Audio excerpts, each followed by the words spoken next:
Bien, avant de rentrer dans l'interprétation, premier élément à bien comprendre, c'est que quel que soit le croisement test, version V1 ou V2, tout individu F1 issu de ce croisement test provient de la fécondation, de l'union d'un ovule et d'un spermatozoïde. Ovule qui est haploïde, à N chromosomes, qui possède ses chromosomes hétérologues en un seul exemplaire. Cet ovule est produit par P1, la femelle P1, qui est double hétérozygote. Et cet ovule est produit à partir d'une cellule mère diploïde, cellule mère qui est située dans les gonades de P1, et cette cellule mère a subi la méiose pour donner l'ovule. Le spermatozoïde est également haploïde, à N chromosomes, produit par le mâle P2, qui est lui double homozygote récessif. Et ce spermatozoïde a été produit à partir de cellules mères diploïdes, situées dans les gonades, ayant subi la méiose. Je commence par les génotypes possibles des spermatozoïdes produits par P2, le mâle, vis-à-vis des deux gènes E et L. Le mâle, quel est son génotype? Le mâle, c'est cellule mère de gamètes, donc cellule mère gamète.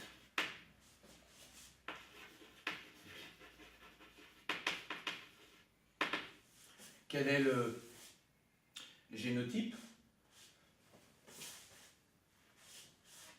Et donc, un chromosome, voilà.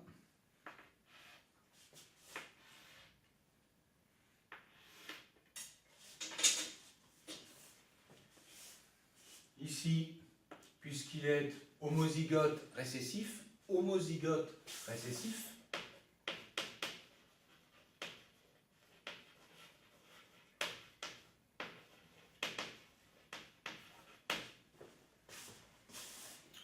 il possède donc les deux allèles identiques vis-à-vis du gène E et du gène L. En plus, il est récessif. Donc, pour qu'il y ait récessivité qui s'exprime dans le phénotype, il faut qu'il possède deux allèles récessifs. Donc, il est VG et EB. Écriture conventionnelle.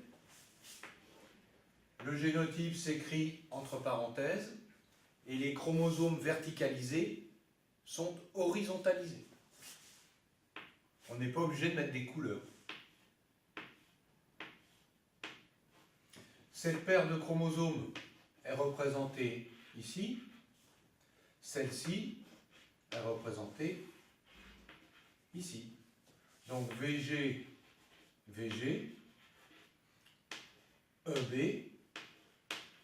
EB, ce qui donne comme phénotype EB, VG. J'aurais pu mettre VG, EB, c'est pareil. Voilà. Ces cellules mères de gamètes de P2 vont subir la méiose.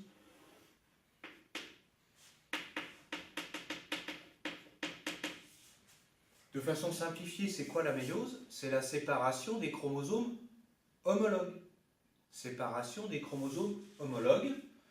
Donc j'obtiens spermatozoïde à N chromosomes. Séparation de ces deux chromosomes homologues, séparation de ces deux-là. Bien, vous voyez qu'il n'y a qu'un seul génotype possible. Vis-à-vis des gènes E et B, la combinaison que peut posséder le spermatozoïde comme allèle vis-à-vis de E et L, il ne peut posséder que les allèles VG et EB.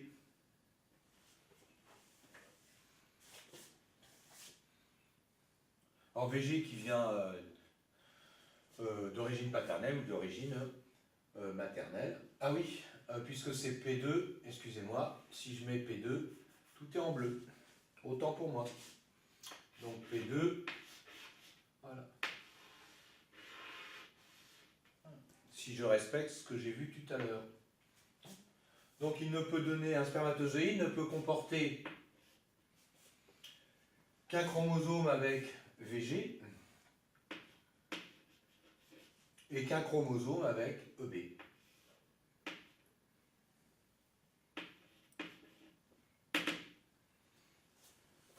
J'écris ça en écriture internationale, conventionnelle. Ça donne ce chromosome-là, je vais le représenter ici, et celui-là, je le représente ici. Ils ne portent pas les mêmes gènes, donc ils sont hétérologues, donc ils sont les uns à côté des autres. Donc il n'y a qu'un chromosome 2 et qu'un chromosome 3. VG, EB. Vis-à-vis de ces deux gènes, il n'y a qu'un génotype possible des spermatozoïdes, c'est VG, EB, produit par P2.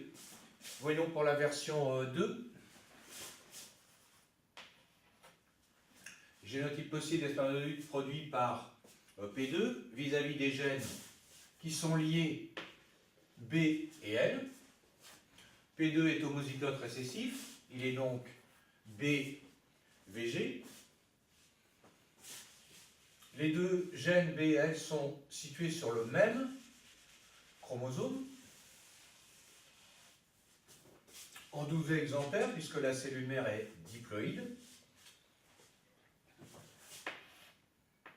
Sur la paire de chromosomes 2, vous avez allèle L, gène L, gène B. Les traits représentant les locus.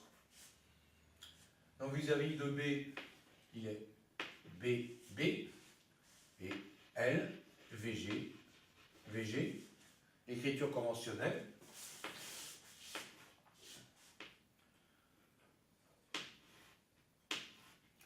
Si les chromosomes sont homologues, ils sont l'un en dessous de l'autre. Donc ici BVG, BVG. Il est bien homozygote, il possède bien les deux allèles identiques du gène B, pareil pour le gène L. Et récessif, parce que les allèles qu'il possède sont récessifs, ce qui permet l'expression du caractère récessif. Méiose, qu'est-ce qu'on a comme génotype possible, combinaison d'allèles possibles vis-à-vis de ces deux gènes. Lors de la méiose, séparation des deux chromosomes homologues de chaque paire. Donc comme génotype possible, on n'en a qu'un possible.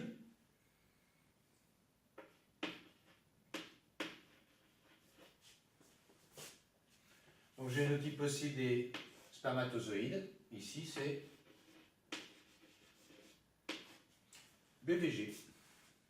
Je suis passé d'une cellule diploïde avec des paires de chromosomes, là je suis qu'une paire, et sur la paire j'en ai qu'un dans le gamète.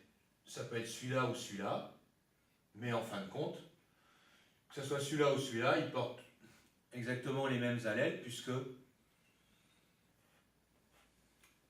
P2 est homozygote. Voyons pour P1, quels sont les génotypes possibles produits par P1. Pour cela, je vais m'aider d'un tableau de croisement.